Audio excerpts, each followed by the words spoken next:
Assalamualaikum warahmatullahi wabarakatuh. Bismillahirrahmanirrahim. Innal hamdalillah nahmaduhu wa nasta'inuhu wa nastaghfiruh wa na'udzu billahi min shururi anfusina wa min sayyiati a'malina.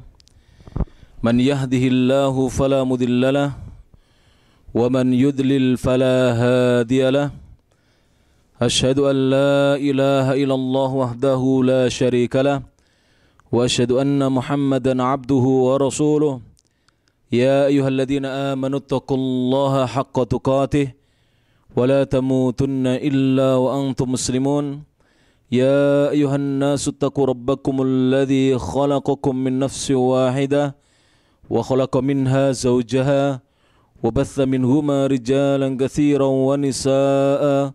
واتقوا الله الذي تساءلون به والأرحام إن الله كان عليكم رقيبا يا أيها الذين آمنوا اتقوا الله وقولوا قولا سديدا يصلح لكم أعمالكم ويغفر لكم ذنوبكم ومن يطع الله ورسوله فقد فاز فوزا عظيما أما بعد فإن أصدق الحديث كتاب الله وخير الهدى هدى محمد صلى الله عليه وعلى آله وسلم وشر الأمور محدثاتها فإن كل محدثة بدعة وكل بدعة ضلالة وكل ضلالة في النار.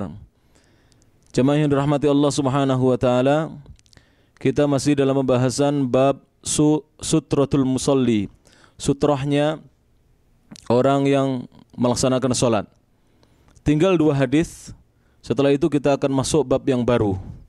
Berkata Imam Ibnu Hajar Al-Asqalani rahimahullahu ta'ala, Al-hadithu Al-thalathuna ba'dal mi'atain, hadis yang ke-230.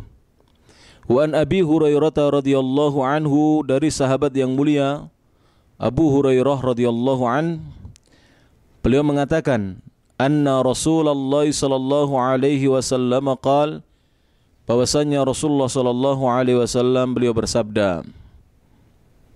Apa yang dikatakan oleh Nabi kita Muhammad sallallahu alaihi wasallam? Beliau mengatakan, idza shalla ahadukum, apabila salah seorang di antara kalian melaksanakan salat, falyaj'al tilqa'a wajhihi syai'a, falyaj'al, maka hendaknya dia menjadikan tilqa'a wajhihi, di hadapan wajahnya, maksudnya di hadapan dia, syai'a, ada sesuatu. Jadi kalau sholat, jangan di depannya dia ini tempat kosong jauh. Hendaknya ada sesuatu diletakkan di depannya. Seperti yang saya lihat tadi, Pak Safari ketika sholat sudah bagus, mendekat kepada tembok, seperti itu.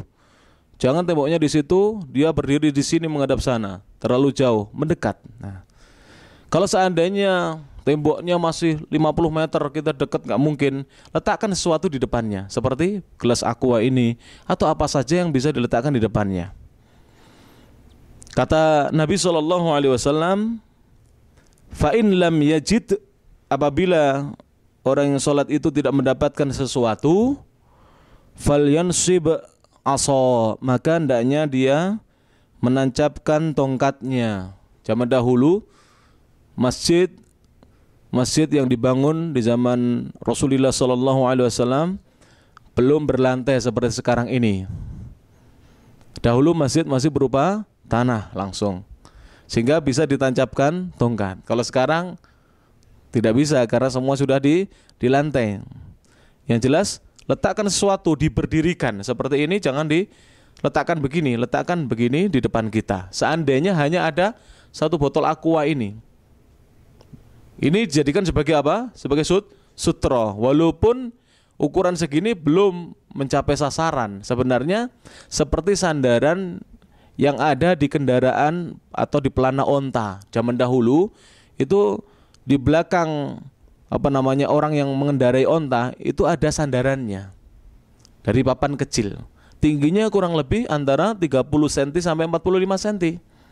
Letakkan.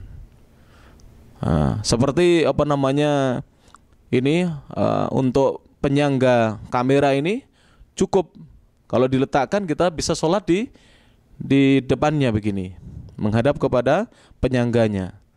Inilah yang dituntunkan oleh Nabi SAW.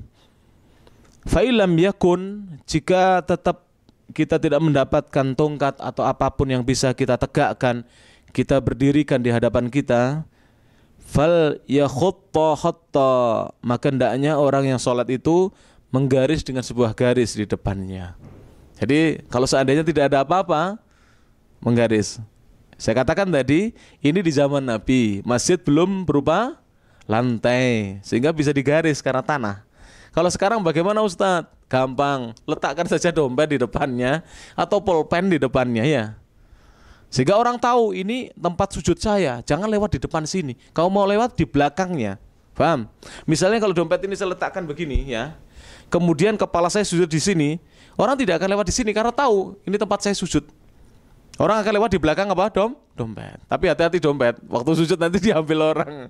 Kalau di Saudi sih nggak seberapa ya, jarang pencurian. Kalau di negeri kita, jangankan dompet diletakkan begini, diletakkan di depannya sini loh, bisa diambil. Apalagi di depan kepala. Waktu kita sujud kan nggak ngelihat ya kan. Hati-hati ya. Kadang-kadang sebagian kita ini bukan sembrono, tetapi nggak ngerti, terlalu polos kalau bahasa Indonesianya, lugu. Jadi dompetnya diletakkan di depan, ada kuncinya juga. Ini sama dengan apa? Ngasih peluang kepada maling. Namanya kucing dikasih ikan, kira-kira mendekat atau enggak? Cari peluang, Pak. Nanti kita sedikit lengah, udah dia ambil sama kucing. Maling juga begitu. Ada lagi yang agak sembrono, diletakkan di sampingnya sini.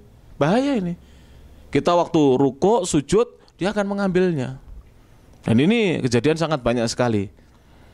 Nah, kemudian jemaah sekalian dirahmati Allah Subhanahu wa taala, maka bagus sebagaimana yang sering saya amati dan lihat, jamaah umroh kita yang umroh itu membawa tas kecil dicangklong kemana-mana. Jadi tasnya tidak diletakkan supaya tidak tertinggal di kamar mandi, tidak tertinggal di tempat makan, di rumah makan, atau tidak diambil orang karena senantiasa di tubuhnya dia. Kemudian kata Nabi SAW, thumma, kemudian apabila dia sudah menggaris dengan sebuah garis, karena tidak mendapatkan apa-apa ini, nggak ada tongkat, nggak ada sesuatu yang bisa ditegakkan, diberdirikan di depannya, maka kata Nabi, maka hendaknya dia menggaris dengan sebuah garis.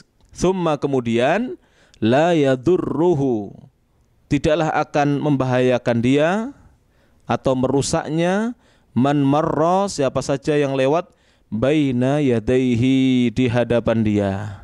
Jadi seandainya ini sudah diletakkan demikian ya toh, maka kalau ada orang lewat begini nggak ada masalah karena sudah ada tandanya, jangan lewat di sini ya toh.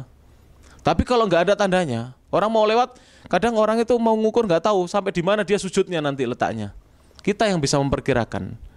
Maka jemaah sekalian dirahmati Allah Subhanahu wa taala, di dalam hadis-hadis yang sahih yang lainnya disebutkan seorang itu kalau berdiri sholat, hendaknya jaraknya dia, tempat berdirinya dia dengan sutroh itu sejarak 3 hasta ini. Nanti pas itu. Coba salah satu Pak Ustadz Thayyib di jarak begini 3 kali dari sini coba. Coba tangannya sampai Anda 3 hasta ya. 1 di sini, dan 2 sampai mana? Di situ, 3 sampai mana? Nah, coba berdiri di situ. Nah, seperti ini. Nanti kalau sujud coba natap nggak ke sini? Lah, pas. Begitulah yang dicontohkan oleh Rasulullah SAW. Seandainya sujud Ustadz Thayyib kepalanya di sini, masih bisa untuk lewat kambing. Disebutkan mama rusad, masih bisa dilewati kambing. Inilah yang benar. Jadi tidak terlalu mendekat kepada tembok, khawatirnya terbentur tembok, tapi juga tidak terlalu jauh. Jadi pas 3 ini. Ini tuntunan dari Nabi SAW. Salah satu adru 3 apa? 3 dhira', 3 hasta. Ini yang dituntunkan oleh Nabi kita Muhammad SAW, tapi bukan hadis ini, di hadis yang lainnya. Akhrajahu Ahmadu, hadis ini dikeluarkan oleh Imam Ahmad, diriwayatkan Imam Ahmad, wa Ibnu Majah, dan diriwayatkan pula oleh Imam Ibnu Majah. Wa sahhahahu Ibnu Hibban, dan hadis ini disahihkan oleh Imam Ibnu Hibban rahimahumullahu taala jami'an. Semoga Allah merahmati para ulama kita, ulama-ulama ahlus sunnah wal jamaah, ulama-ulama ahlul hadis. Walam yusib. Kemudian Al-Imam Ibnu Hajar, dan beliau adalah seorang ulama besar Ibnu Hajar ini ulama Ahlus Sunnah wal Jamaah, ulama Ahlul Hadis, dan termasuk pembesarnya mazhab Syafi'i. Harus kenal kita dengan Ibnu Hajar. Maka kita yang mengaku mengikuti mazhab Syafi'i wajib kita mempelajari kitab ini. Kini kitab terbesar di antara kitab-kitab besar yang ditulis oleh Al-Imam Ibnu Hajar. Tidak ada orang yang tidak kenal dengan Ibnu Hajar melalui kitab ini. Melalui kitab apa? Bulughul Maram. Beliau mengatakan walam yusib, dan tidaklah benar man za'ama, seseorang yang menyangka atau mengira annahu muttaribun, bahwasanya hadis ini adalah hadis yang goncang sanadnya. Bal huwa hasanun, bahkan hadis ini dihukumi hadis yang hasan. Hasan artinya sanadnya bagus, sekalipun tidak sampai derajat sahih, tetapi bisa diamalkan. Seandainya tidak ada apa-apa tadi ya, letakkan sesuatu yang setinggi sandaran di pelana onta. Kalau tidak ada, letakkan tongkat. Kalau tidak ada, apa saja yang bisa menghalangi orang lewat. Kalau dulu digaris, kalau sekarang apa saja sudah kita letakkan. Walaupun botol kecil ini letakkan sudah, supaya orang tidak lewat di depan kita. Terkadang kita sholat di Masjidil Haram, kita bingung bagaimana, atau di masjid yang lainnya, letakkan sesuatu sudah, supaya orang tidak melewatinya. Tetapi di Masjidil Haram, sebagaimana saya jelaskan dalam pertemuan-pertemuan yang lalu, seandainya ada orang lewat, itu dimaafkan. Kenapa? Karena ada udzur. Di sana tidak akan pernah sepi orang sholat. Kalau seandainya menunggu selesainya orang sholat, pasti dia tidak bisa jalan. Karena nunggu ini selesai, sana belum selesai. Seterusnya begitu, karena sangat banyaknya manusia yang sholat di Al-Masjidul Haram. Jamaah yang rahmati Allah Subhanahu wa taala, kita baca penjelasan dari Syekh Hafizahullah taala. Berkata Syekh Ad-Doktor Muhammad Luqman As-Salafi Hafizahullah taala, sebagaimana dalam kitabnya Tuhfatul Kiram Syarhu Bulughil Maram, beliau mengatakan, ma yustafadu minal hadithi, pelajaran apa yang bisa dipetik dari hadis tersebut? Takfis sutratu bi ayyi syai'in barizin amamal musalli. Sutrah itu cukup sekalipun dengan sesuatu, yang penting sesuatu itu barizin, bisa tampak. Jadi bisa tampak amamal musalli, di depannya orang yang sholat. Jadi apa saja yang kita letakkan itu cukup, tidak ada masalah. Wa annahu la yusaru ilal khatti, bahwasanya tidaklah langsung berpindah kepada garis, illa kecuali idza lam yujad syai'un akharu, apabila tidak didapatkan sesuatu yang lain baru boleh garis ya. Jadi jangan langsung berpindah kepada garis. Kalau masih bisa didapatkan sesuatu yang tinggi, letakkan sesuatu yang tinggi di depan kita. Hadza ala fardi thubutihi, ini apabila kita menganggap bahwa hadis tersebut hadis yang sabit, yang tetap datangnya dari Nabi SAW dengan jalan periwayatan yang hasan ataupun sahih. Asan yang kedua, al-imamu sutratun, imam itu adalah sutrah, liman khalfahu, bagi siapa saja yang sholat di belakangnya. Jadi sutrahnya makmum adalah imamnya. Imam harus punya sutrah. Saya misalnya imam, saya punya sutrah ini di belakang saya, menjadikan saya sebagai sutrah. Sehingga sutrah itu tidak harus benda atau tembok, terkadang orang. Saya kemarin sudah sampaikan, apabila kita datang ke masjid, kemudian kita belum sholat tahiyatul masjid, kalau masuk masjid jangan langsung duduk Bapak-bapak ya. Apabila kita masuk masjid, sholat lebih dahulu 2 rakaat.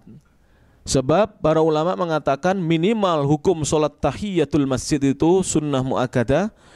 Bahkan sebagian ulama ahlul hadis mengatakan wajibnya, karena hadisnya memang menunjukkan wajibnya. Kalau saya bacakan hadisnya sampai nanti, kalau masukkan hadis ini kepada kaidah fikih akan masuk nanti. Rasulullah SAW bersabda, idza dakhala ahadukumul masjidah, apabila salah seorang di antara kalian masuk masjid. Jadi idza dakhala ahadukumul masjidah, apabila salah seorang masuk masjid, fala yajlis, maka janganlah sekali-kali dia duduk. Jangan duduk lebih dahulu. Hatta yusalliya rakaataini, hatta yusalliya rakaataini, hingga dia sholat 2 rakaat. Dari hadis ini, idza dakhala ahadukumul masjidah fala yajlis, apabila salah seorang di antara kalian masuk masjid, jangan langsung duduk. Hatta yusalliya rakaataini, hingga dia sholat 2 rakaat. Dari sini sebagian ulama menghukumi sholat tahiyatul masjid, sholat menghormat masjid, memuliakan masjid itu hukumnya sunnah muakkadah, sunnah yang sangat ditekankan. Sebagian ulama mengatakan wajibnya. Jadi jangan ditinggal. Nah, kita ketika mau sholat sunnah cari tembok atau cari tiang kalau ada tiang, atau cari apa saja, misalnya ada lemari kecil tempatnya. Kalau di sini tempatnya mushaf Al-Quran ya. Kalau tidak ada orang sholat, kita sholat di belakangnya. Demikian. Kalau kita misalnya tidak mendapati tembok, kalau temboknya sudah penuh, ada orang semuanya duduk di situ, ya sudah kita sholat di belakang dia. Jangan terlalu jauh dari tembok atau terlalu jauh dari sutra. Demikian yang diajarkan oleh Nabi kita Muhammad SAW. Satu hadis lagi di dalam bab ini, Al-Imam Ibnu Hajar Al-Asqalani mengatakan, qala rahimahullah ta'ala, al-hadithul hadi wassalathuna ba'dal mi'ataini, hadis yang ke-231. Wa an Abi Sa'idin Al-Khudri radhiyallahu anhu, dari sahabat yang mulia Abu Sa'id Al-Khudri radhiyallahu an, beliau berkata, qala Rasulullah sallallahu alaihi wasallam, Rasulullah sallallahu alaihi wasallam bersabda, la yaqta'us salata syai'un, tidaklah ada sesuatu yang bisa memutuskan sholatnya seseorang, kata Nabi. Fadra'u mastata'tum, maka tolaklah atau cegahlah orang yang mau lewat di depan kalian, mastata'tum, semampu kalian, sekuat kalian. Akhrajahu Abu Dawud, hadis ini dikeluarkan Imam Abu Dawud, wa fi sanadihi dha'fun, tetapi Imam Ibnu Hajar menghukumi dalam sanadnya ada kelemahan. Kenapa? Karena hadis ini bertentangan dengan hadis yang sebelumnya. Hadis sebelumnya mengatakan wajib kita cari sutra. Hadis ini berbunyi tidak ada sesuatu yang bisa memutus sholat kita. Tapi tetap Nabi mengatakan supaya kita mencegah, menghalangi orang yang hendak lewat di depan kita. Jangan dibiarkan orang lewat di depan kita. Ma yustafadu minal hadithi, berkata Syekh Dr. Muhammad Luqman As-Salafi dalam kitabnya Tuhfatul Kiram, apa pelajaran yang bisa dipetik diambil dari hadis tersebut? Awalan, yang pertama, la yadurrus sholata syai'un, tidak ada sesuatu yang bisa merusak sholatnya seseorang. Marra baina yadil musalli, yang lewat di depan orang yang sedang sholat.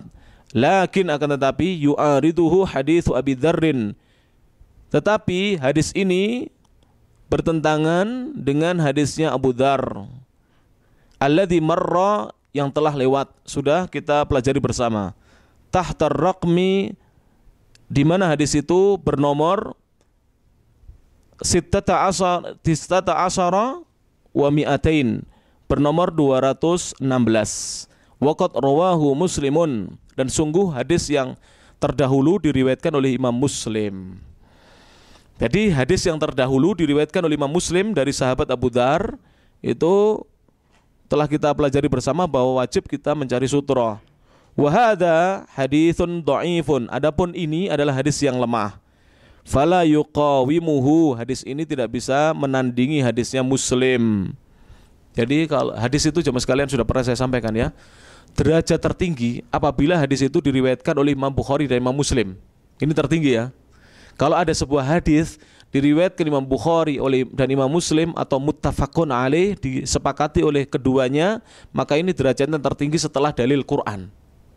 Nah, setelah itu apabila diriwayatkan oleh Imam Bukhari saja, setelah itu Imam Muslim saja, baru setelah itu hadis-hadis yang diriwayatkan ulama hadis yang lainnya. Apalagi hadisnya Imam Abu Dawud ini bertentangan jelas dengan hadisnya apa? Imam Muslim. Yang didulukan mana? Imam Muslim daripada hadisnya Imam Abu Dawud. Kenapa?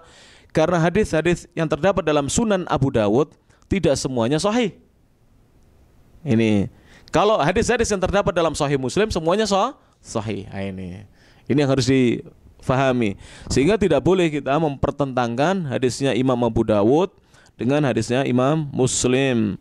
Wa ala fardhi thubutihi, seandainya kita umpamakan hadis itu diterima karena sabit datangnya dari Nabi SAW, huwa amun, maka hadis itu adalah hadis yang bersifat umum. Yukhassisuhu hadithu Abi Dzarrin, yang hadis itu dikhususkan oleh hadisnya Abu Dzar radhiyallahu anhu as-sabiqu, yang telah berlalu pembahasannya. Sehingga hadis ini hadis umum, hadisnya Abu Dzar hadis khusus. Tsaniyan, yang kedua, masyru'iyatu, disyariatkannya daf'il marri, menolak atau mencegah orang yang hendak lewat biqadrit taqati, sesuai dengan kemampuan kita atau kekuatan kita. Jadi apabila ada orang hendak lewat, kita cegah, kita tolak sesuai dengan kemampuan kita. Demikian yang bisa disampaikan dari hadis-hadis Rasulullah SAW. Insyaallah kita akan lanjutkan dalam pertemuan-pertemuan yang akan datang. Semoga kita bisa mengamalkannya. Yang penting ya setelah kita ngaji begini diamalkan. Jadi nanti kalau kita sholat sunnah hendaknya cari tembok.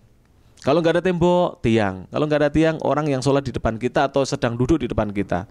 Jadi jangan terlalu jauh dari apa? Tembok atau tiang atau orang.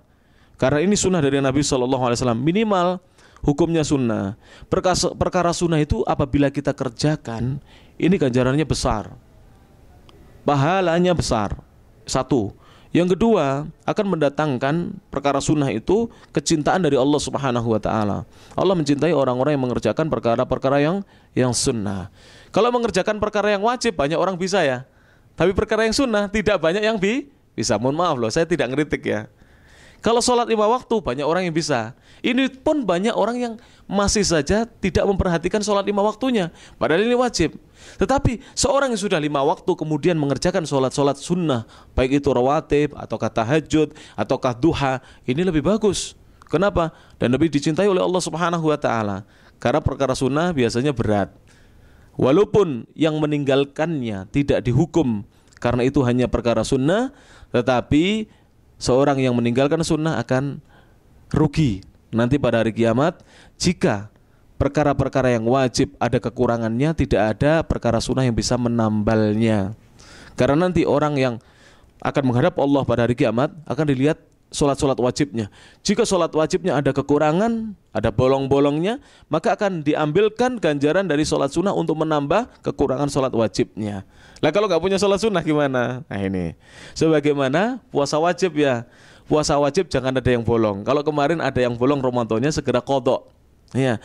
Kemudian ini masih ada Syawal, yang belum puasa Syawal silahkan puasa Syawal, masih ada waktu setengah bulan lebih. Kalau tidak mampu puasa Syawal, puasa Senin Kemis. Kalau tidak mampu, ya nanti insya Allah tanggal 9 bulan Dzulhijjah ada puasa apa? Arafah. Sebenarnya puasa Dzulhijjah itu disunahkan sejak tanggal 1 Dzulhijjah. Dan nanti ditutup pada tanggal 9 Dzulhijjah. Yang afdal tanggal 9. Karena tanggal 9 yang disebut dengan Shaumu Arafah, puasa Arafah, puasa sehari ini bisa menggugurkan, menghapuskan dosa-dosa kita setahun yang lampau, yang lalu, dan setahun yang akan datang. Jangan ditinggal nanti 9 Dzulhijjah. Jadi besok Idul Adha, hari ini kita berpuasa. Nanti saling mengingatkan ya, saling calling-callingan. Eman 1 hari saja. Ganjarannya menghapuskan dosa kita setahun yang lalu dan setahun yang akan datang. Berarti 2 tahun dosa kita dihapus dengan sehari puasa. Yang bagus kalau bisa dari tanggal 1. Tapi ini bagi yang mampu saja. Kalau nggak mampu ya tanggal 9 itu yang dikejar baik-baik.